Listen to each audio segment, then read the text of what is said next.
দাদা, আমি একটা নষ্ট তালা নিয়ে আসছি। এই তালা দিয়ে কি আমাকে একটা পাট কাটার কাঁচি তৈরি করে দিতে পারবেন?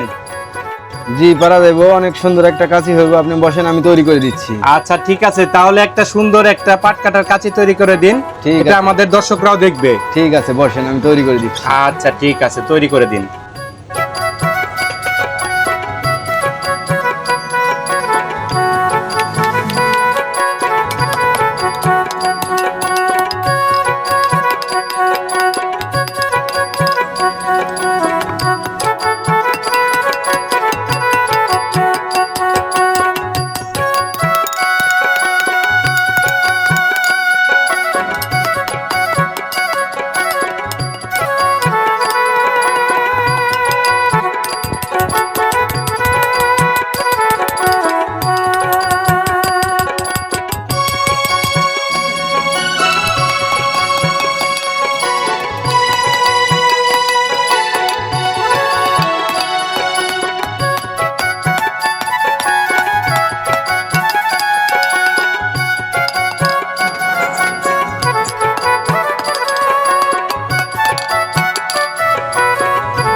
এই যে সেই তালা থেকে তৈরি পাটকাটা কাঁচি।